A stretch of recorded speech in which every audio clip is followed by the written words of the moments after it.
C'est l'heure du Journal de l'Afrique. Soyez les bienvenus sur France 24. À la une ce soir, un mandat présidentiel sans élection et sans limite de temps pour le colonel Assimi Goïta. Le colonel Assimi Goïta, président sans élection et sans limite de temps. Le Conseil des ministres l'a acté hier mercredi en adoptant un projet de loi en ce sens. Les précisions de notre correspondant régional Serge Daniel.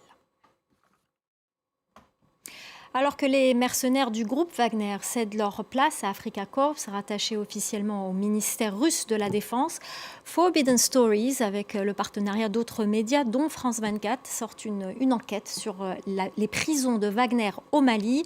Sur notre antenne tout à l'heure, Guillaume Tité, journaliste de Forbidden Stories, est revenu sur l'enquête. Écoutez. On en vient à ces manifestations à Nairobi au Kenya. La police a dispersé plusieurs centaines de personnes venues protester contre la mort d'un blogueur dimanche dernier. Sachez également que ce jeudi soir, un policier a été arrêté, une arrestation liée à l'affaire du blogueur mort pendant sa garde à vue au commissariat. Au Burundi, la commission électorale a officialisé les résultats des législatives du 5 juin dernier. Le parti au pouvoir du président Evariste Ndayishimiye a remporté tous les sièges.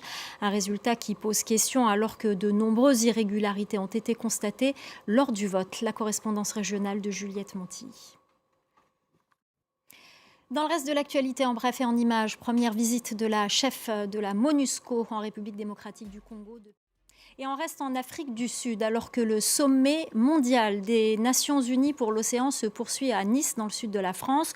On vous emmène au Cap, qui abrite les plus grandes forêts d'algues géantes au monde, des fonds sous-marins menacés. Ces algues sont de plus en plus utilisées dans le monde industriel. Reportage de Caroline Dumais, Stéphane Kerstens et Tom Canetti.